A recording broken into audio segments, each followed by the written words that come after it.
Ever since the Nokia 6 was launched at the beginning of this year, I've had so many requests for it. Everyone is curious if the new Nokia smartphones have the same nuke-proof durability that the old 3310s had. And, well, there's only one way to find out.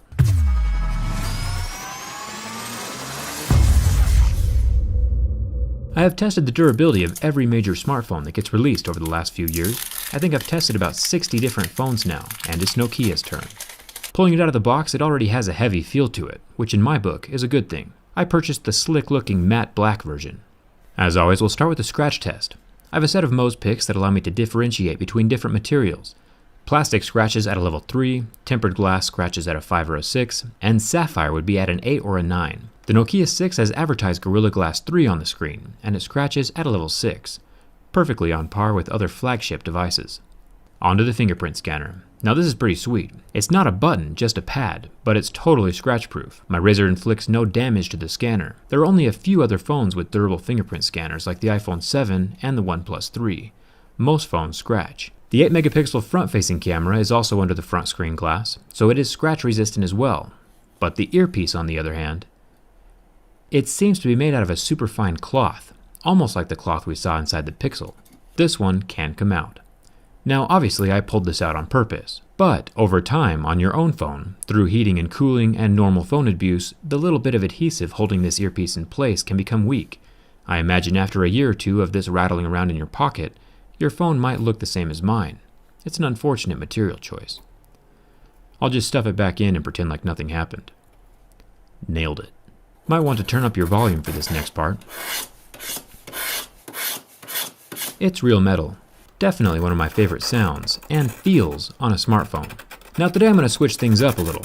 Art Class with Jerry is temporarily cancelled. Last month I had about 50,000 views on my channel from the lovely little country of Finland. And in Finland there is a tiny town that's actually called Nokia. It's right about here. Turns out Nokia originated in Finland. Who would have thought? If any of you are planning a vacation to Nokia, my map will help you get there. It's a good map.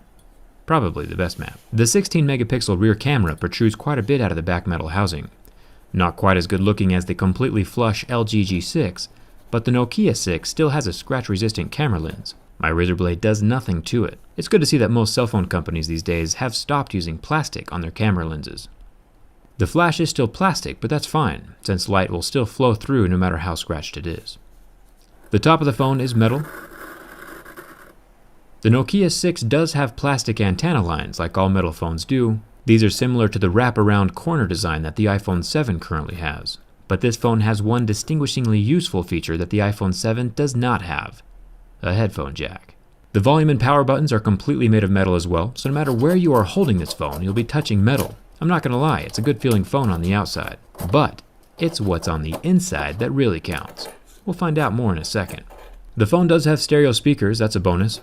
But it is still living in the micro USB world. I'm starting to like this USB-C thing more and more, so Nokia needs to get with the program. The Nokia 6 has a 5.5-inch 1080p IPS display, which means that if I take a lighter to it, we'll get about 10 seconds of life before the pixels go black and turn off. Luckily though, with IPS displays, the pixels do recover, and within a few seconds of the heat being removed, they'll be back to normal. Now I'm still using my Galaxy S7 Edge that I tested about a year ago on my channel. The burn mark on the AMOLED screen doesn't go away, so don't try this at home, kids. I'm a professional. The ultimate test of build quality is the bin test. Out of about 60 phones that I've tested in the past few years, only 5 have catastrophically failed and snapped in half. This is the first Nokia smartphone that I've ever tested, so I was nervous. But this is literally one of the most solid devices that I have ever felt.